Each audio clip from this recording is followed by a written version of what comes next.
अध्यक्ष मंडल का साथियों और मेरा संघर्षशील साथी, मैं अखिल भारतीय किसान सभा की ओर से आपको इस राष्ट्रीय महाअधिवेशन में स्वागत करता हूं। और कॉमरेड तपोन सेन जो प्रस्ताव रखा है, जिसको कॉपी आपका पास है, उस प्रस्ताव को मैं समर्थन करता हूं और अपील करता हूं आप सब मिल के इसको समर्थन करें और एक एक शब्द इसको गांव-गांव में पहुंचाएं। ये हमारा आज का फैसला है।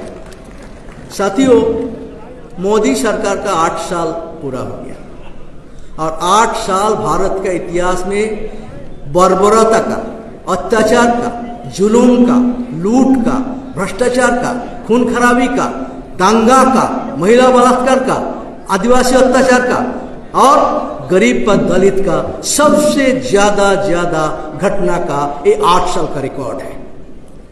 इसलिए हम आज आए हैं, ये बगावत करना है इसके खिलाफ। हम स्वीकार नहीं कर सकता।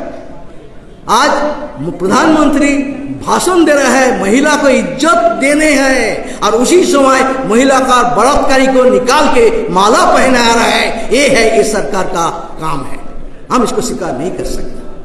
आज इसलिए जो समस्या आपके सामने रखा गया है, आप सबको मालूम है। आज सब वर्ग हिंदुस्तान में पीड़ित है।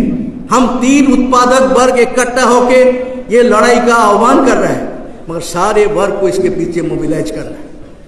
आज किसान सबसे बड़ा आक्रमण का शिकार है। उसका फसल का दाम नहीं मिलता है, उसका फसल का क्षतिपूर्ति नहीं मिलता है, उसको उत्पादन का खर्चा बढ़ते जा रहा है और उसके वजह से वो खुदकुशी कर रहा है।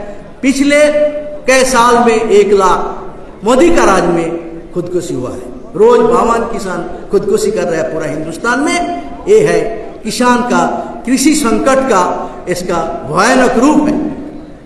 ग्रामीण मजदूर जो है उसको काम नहीं है, मनरेगा का पैसा नहीं है और गांव में काम करके खेत मजदूर 3-3 महीना उसका मजदूरी नहीं मिल रहा है। हम जो 200 दिन काम और 600 रुपया मजदूरी का लड़ाई चल रहा है, ये भी हमारा खेत मजदूर ग्रामीण बेरोजगार के लिए एक बड़ा समस्या है। ये हमारा है, वो भुगत रहा है। ऐसा ही हमारा मध्यम वर्गीय जनता आज खतरे में है। सारे पब्लिक सेक्टर बेच रहा है।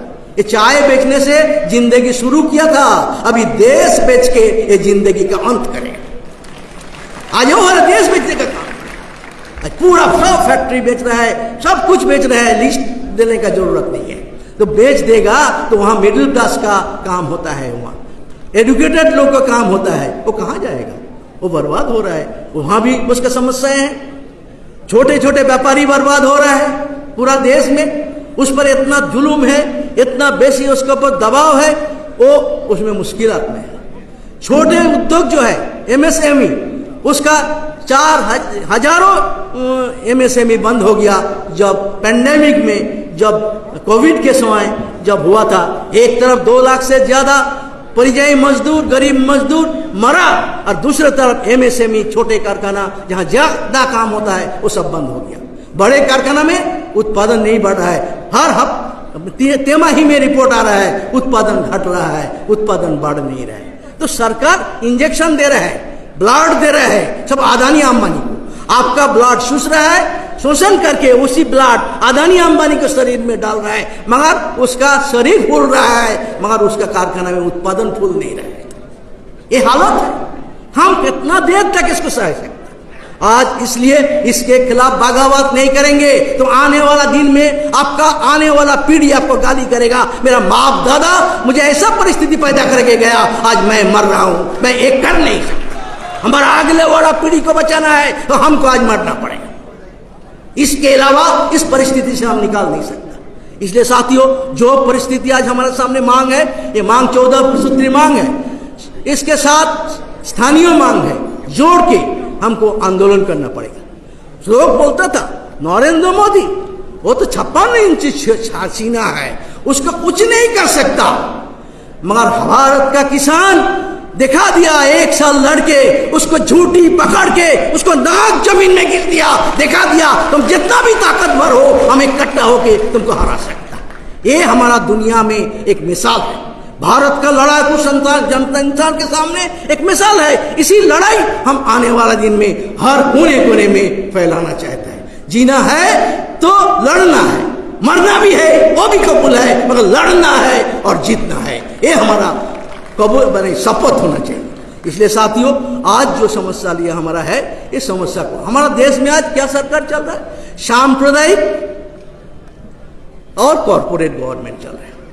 कम्युनल कॉरपोरेट गवर्नमेंट कौन चला रहा है? आरएसएस चला रहा है। आज आरएसएस क्या कर रहे हैं? मोदी ने आजादी का अमृत महोत्सव पालन कर रहे हैं, मगर आजादी के जरिए जो जो अमृत निकाला था वो अमृत सब ऊपर वाला देवता लूट लिया, और उससे जहर जो निकाला था वो हम सब जनता के लिए बांटा जा रहा है। अमृत नहीं है, जहर है। अमृत नहीं है, जहर का उत्सव चल रहा है। हमका आजादी में संविधान मिला था, वो संविधान को खत्म किया जा रहा है। हमारा आजादी में हमारा सिविल राइट मिला था, फंडामेंटल राइट्स मिला था, वो खत्म किया जा रहा है। हमारा आजादी का लड़ाई में गरीबी के खिलाफ, हम भूखमरी के खिलाफ, बेरोजगारी के खिलाफ लड़ने का एक आश्वासन मिला था, वो आज खत्म होने जा रहा है। आजादी का लड़ाई में हम एक अपना पैर पर खड़ा करके पब्लिक सेक्टर बनाया था 219, आज आजादी का 75 साल बाद वो खत्म हो रहा है। आजादी के समय हजारों महिला माँ बहनों लड़ाई लड़ा था ब्रिटिश के खिलाफ, आज उसको इज्जत पर, बलात्कार पर, डिग्निटी पर हमला हो रहा है। आज कौन हिस्सा है? हमारा आजादी का लड़ाई में विद्यार्थी ने लड़ाई लड़ा था एक सही शिक्षा के उद्देश्य में, आज शिक्षा बर्बाद हो रहा है। नया शिक्षा नीति अशिक्षा नीति है, नया अशिक्षा नीति है। शिक्षा सिर्फ मुट्ठी भर लोग के पास रहेगा, बाकी लोगों को अशिक्षित बनाओ और अमीरों को गुलाम बनाओ, ये इसका योजना। हेल्थ सिस्टम बर्बाद हो गया। आज सरकारी कारखाना, अस्पताल बंद हो रहा है, दवा नहीं है, डॉक्टर नहीं है। उसके बाजू में जो प्राइवेट नर्सिंग होम है, मैं तो उसको कसाई खाना कहते हैं। कसाई के पास जाते हैं, लूटते हैं, खून चूसते हैं। प्राइवेट में जाओ, जहाँ 400 रुपया में मेरा बहन का बच्चा होता है, सरकारी अस्पताल में वो 4-5 लाख रुपया लेके एक बच्चा को प्रसव करवाते हैं। ये लुटे नहीं है, ये लुटेरे का हाथ में सब दिया जा रहा है। बड़े बड़े लुटेरे को सारे स्कूल दिया जा रहा है, कॉलेज यूनिवर्सिटी दिया जा रहा है, अस्पताल दिया जा रहा है। तो हमारा देश में रहेगा क्या है? पब्लिक कुछ नहीं रहेगा, सब प्राइवेट। ये प्राइवेट के हाथ में पूरा देश बेचने का, पूरा देश शासन व्यवस्था देने का जो साजिश चल रहा है, इसके खिलाफ आज हमारा लड़ाई है। इसलिए साथियों, ये समस्त जो समस्या है आप सब समझते हैं, समझाने का जरूरत नहीं है। आप रोज लड़ रहे हैं, क्या प्रॉब्लम है आपको मालूम है? इसलिए इसके खिलाफ हमको लड़ाई लड़ना पड़ेगा। साथ साथ हमारा दिमाग को कब्जा करने का साजिश चल रहा है।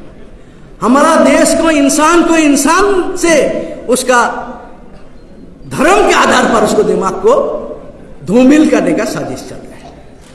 हम इंसान है, हम हिंदू है, मुसलमान है, सिख है, ईसाई है, बुद्धिस्ट है, सब कुछ है, मगर हम सबसे बड़ा इंसान है। सबसे बड़ा हम इंसान है, और इस इंसानियत को भुलाने का काम हो रहा है। आपका कान में रोज मंत्र डाला जाता है, आप हिंदू है, आप मुसलमान है, आप सिख है, आपस में लड़ो। एक दूसरे का दोस्त नहीं हो सकता। ये अलग अलग जात, अलग अलग धर्म मिल नहीं सकता। ये लगातार प्रचार के अंदर चल रहा है। शिक्षा नीति के अंदर भी ये बात घुसाया रहा है, नया सिलेबस बना रहा है। ये सांप्रदायिकता, विभेद नीति को बढ़ावा दिया जा रहा है। हमारा इतिहास जो है, इतिहास को खत्म करके इतिहास के नाम पे कहानी लिखा जा रहा है जो सच नहीं है, जनता के दिमाग में जहर घोलने के लिए। विज्ञान हमारा विकास के रास्ता है, विज्ञान को खत्म करके कुसंस्कार को बढ़ावा दिया जा रहा है। आज देखो सब जगह में वैज्ञानिक खून हो रहा है, हमारा ऐतिहासिक खून हो रहा है। हमारा जो बुद्धिजीवी है सब जेल में है। आज बुद्धिजीवी लोग जेल में है, सारे बुद्धिजीवी को जेल में डाला है। क्यों? आज स्टैन स्वामी का मौत हो गया, और भी कोई लोग जेल में मौत हो गया। जो बार बार हमारा संविधान ने बताया, किसी का कोई मत के वजह से उसको जेल में नहीं डाल सकता। जब उस मत कोई नुकसान करेगा तभी उसको अपराध होता है। मत के नाम पे तो हजारों लोग को जेल में डाल दिया, बड़े बड़े बुद्धिजीवी को जेल में डाल दिया। ये नहीं चल सकता। हमारा पुराना ब्रिटिश जमाना में भी कोई मानवता था, थोड़ा सा था, बंदी होता तो उसको राजबंदी बताया जाता था। जो पकड़ा जाता था बुद्धिजीवी नेता, उसको पॉलिटिकल प्रिजनर बोला जाता था। आज सारे बुद्धिजीवी हो, कोई भी हो, आप क्रिमिनल है, सबको क्रिमिनल के तरह जेल में डील किया जाता है। हम मांग करते हैं सारे बंदियों को जेल से निकाल देना चाहिए, और जब तक नहीं निकालोगे तब तक पॉलिटिकल प्रिजनर को दर्जा देना चाहिए। हम तीस्ता कल निकाल के आया, 2 महीना उस पर क्या जुल्म बीता रहा आपको मालूम है। ये चल रहा है पूरा देश में। इसलिए साथियों, ये सरकार हर तरह बर्बादी का सरकार है। ये है भ्रष्ट लोग चला रहा है, भ्रष्ट लोग को बढ़ावा दे रहा है, भ्रष्टाचार को मजबूत किया जा रहा है। ये सांप्रदायिक लोग चला रहा है, सांप्रदायिक तत्व को बढ़ावा दे रहा है और सांप्रदायिक तत्व को फैला रहा है। इसलिए ये सरकार का चरित्र जन जन में समझाना जरूरी है। और ये आरएसएस का जो साजिश है, लोग को समझाना पड़ेगा। ये आरएसएस एक लोग भी आजादी का लड़ाई में नहीं, एक सिंगल लोग नहीं है जो आजादी का लड़ाई लड़ा था, और आज वो आजादी को हड़प रहा है। जो आजादी के समय इसका पूर्व पुरखों ने ब्रिटिश को तालू चढ़ता था, जूता चढ़ता था, आज वो हमको सिखा रहा है आजादी किसका कहते हैं। जो आजादी के समय ब्रिटिश को दलाली किया है, वो हमको सिखाएगा आजादी किसका है।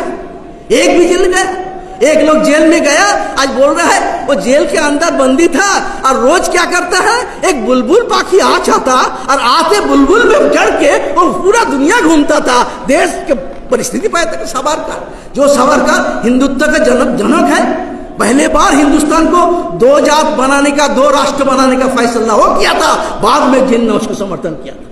ये दोनों जो जिम्मेदार हैं हिंदुस्तान को तोड़ने के लिए, एक के ऊपर 10 देने से इतिहास को विकृत किया जाएगा, और उसको आज पूजा किया जा रहा है। आज मानेंगे सारी बात। इतिहास को सही बात जनता के पास पहुंचाना, ये हमारा आज सबसे बड़ा कर्तव्य बनेगा। इसलिए साथियों, ये जो सारे बात है प्रस्ताव में लिखा है, ये सारे बातों को एक एक शब्द लेके आपको घर में जाना पड़ेगा। हर मजदूर के पास, हर किसानों के पास, हर महिलाओं के पास, हर खेत मजदूरों के पास, हर विद्यार्थी नौजवानों के पास, हर बुद्धिजीवी मिडिल क्लास के पास, हर भारतीय के पास हमको जाना पड़ेगा।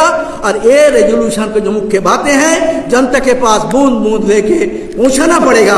और उसी के आधार पर जो कार्यक्रम तय हुआ है, हम इसके लिए मीटिंग करेंगे, state level convention, district level convention, मिছিল जुलूस करेंगे, लिटरेचर बांटेंगे, और उसके बाद आंदोलन करेंगे। और उसी आंदोलन को हम आखिर में पार्लियामेंट मार्च के जरिए इसको कंप्लीट करेंगे। ये संपूर्ण रूप से एक कार्यक्रम आपके सामने हाजिर किया गया है। मेरी उम्मीद है आप इसको समर्थन करेंगे, ईमानदारी से लागू करेंगे, और इसको लागू करके हम शपथ लेंगे ये सिस्टम हम बदलेंगे, ये लूट के राज बदलेंगे, सांप्रदायिक को बांटने का साजिश को खत्म करेंगे, और हम इस देश को आजाद करेंगे, भूख से आजाद करेंगे, अशिक्षा से आजाद करेंगे, बीमारी से आजाद करेंगे, सांप्रदायिकता से एक आजाद इंसानियत का आधार पर हिंदुस्तान बनाएंगे। मजदूर किसान ये बना सकता और कोई बना नहीं सकता। इसको आगे बढ़ाने का शपथ लेके आप जाइए, ये मेरा निवेदन है। इसलिए साथी आप बोलेंगे हम लड़े थे, हम लड़ेंगे, इनकलाब जिंदाबाद।